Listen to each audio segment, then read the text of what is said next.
Self-awareness is a superpower. My name is KathyLaDonna. Welcome to the Soul and Vibration podcast. Before I get into the podcast, I want to speak to YouTube first because that is where all of my support is coming from. So thank you so much. I really appreciate it. Some time ago, I don't remember exactly, but a couple of you requested or suggested the idea of a podcast. And at the time, I already had this podcast. I had it up for over a year now, and I shared at least 5 different audios, but I wasn't sure where I was going with it. And a lot of what I was sharing on YouTube, I was pretty much sharing the audio version here.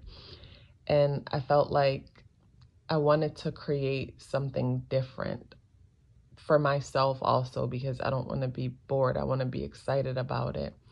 It's a matter of having different platforms where you share different parts of yourself. At least that's how I see it.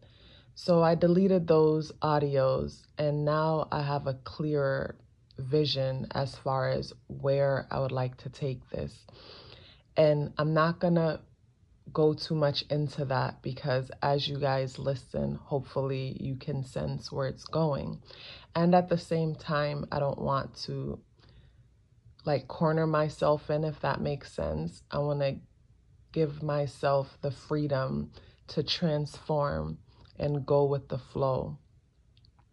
So I hope the free thinkers are doing well. And if you are not doing well, I'm happy to remind you that you are the most powerful person that you know. You are the most powerful person that you know, because only you can create your reality. So this podcast is podcast number 1, and it is 1 out of 4 that I will be sharing. And you can look forward to a podcast every Sunday. So subscribe or follow. I'm not sure yet how the podcast world works. So if you're new to it, we'll be growing together as usual, how we're growing together on YouTube. So yeah, for this podcast and the next 4, I wanted to talk about stages of the awakening journey. And for this one is called The Calling. And I call it The Calling because, as you know, we don't wake up just once. Our first awakening is the one that stands out the most because it is the one that opens us up to another world within this world that we didn't know existed. Waking us up to another world within this world means that things just doesn't look the same, doesn't feel the same. And for some of us, it could be a bit traumatic because when you're practical and you're used to seeing the world a certain way for the sake of comfort, when the ground under you starts to feel like it's dissolving, it's terrifying because this is where we question our sanity, because our ego defines its identity. The I am within us defines its identity from the practical things in reality. And the practical things could be, what we were taught, that this is the way how this is supposed to be. And that's the way how that is supposed to be. And the biggest thing for me that made things super scary was the fact that I was taught, or basically understood life in a way that said, if I'm having an experience within myself that no one else can relate to, that something must be wrong with me. And for the longest, I was afraid that something might be wrong with me, as I would have these dreams, prophetic dreams, or became more sensitive of energy and was able to pick up on other people's energy.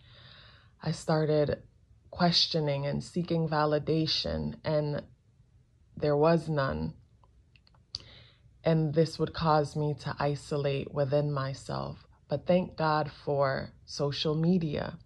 See, social media could be a blessing, and and it could be a curse. And I guess it's a curse whenever you allow it to be your master. For me, it's a blessing because I don't allow notifications to come through to my cell phone.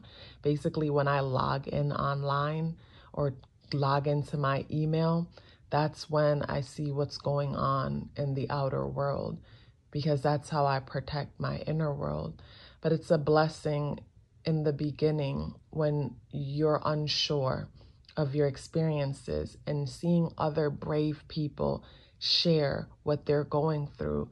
It's like, okay, I'm not the only one.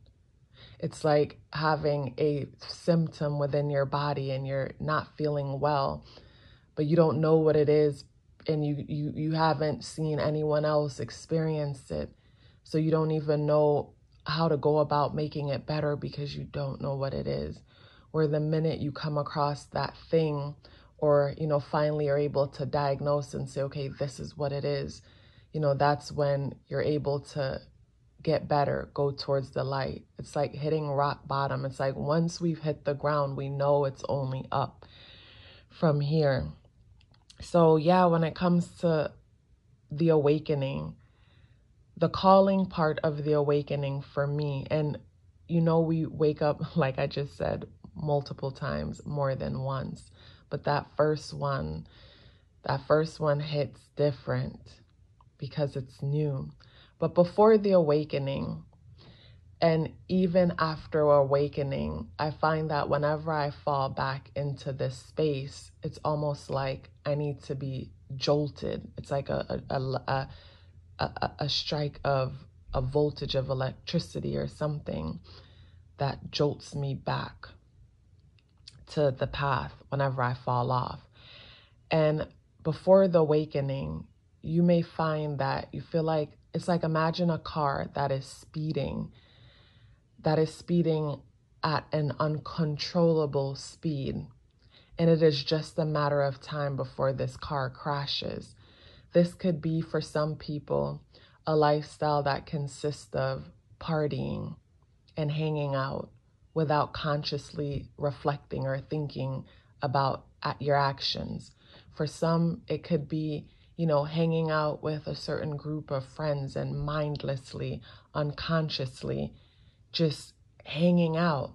Like unconscious, conscious is a big part, because we're all spiritual beings, but not all of us practice spirituality. And we practice spirituality through awareness, becoming aware, becoming conscious, becoming present. And before the awakening, we find ourselves in situations where we are unpresent. Again, it's like that car speeding down the freeway or speeding down a street. It's just a matter of time before that car collides with something. And that collision is traumatic. It's terrifying, and we all collide in different ways.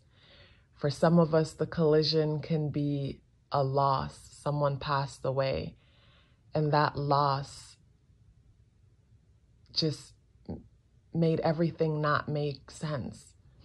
And in order to cope with the pain, you went searching for something more. For some, it could be a relationship that went wrong.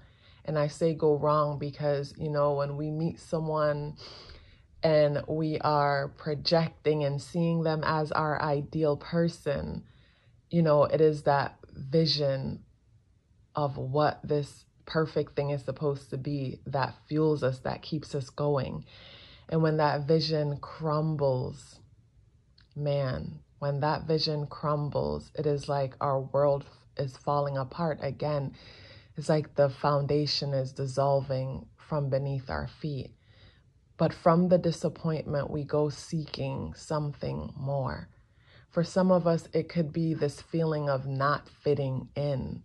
It could be the feeling of looking around and seeing how easy it looks for others to just like click up and always feel like the odd man out, always feel misunderstood. And that feeling creates this, it's like for some, it could be a deep depression.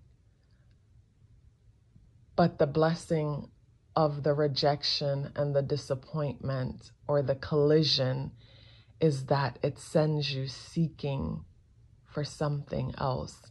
It's this feeling that there has to be something more out there. This can't be it. So before the awakening process, we are normally unconscious and oblivious. We're just cruising, or some of us speeding at top speed, drinking, smoking, escaping reality unconsciously. And, sometimes we get taps to wake us up, but then we can't feel the taps, so we have to get knocked out unconscious. And then it is from that moment we climb our way back from the bottom up. But for me, that is the most powerful experience, because it is experiences like those that remind me that I am the most powerful person that I know. And I am the most powerful person that I know because only I can create my reality. No one can do it for me.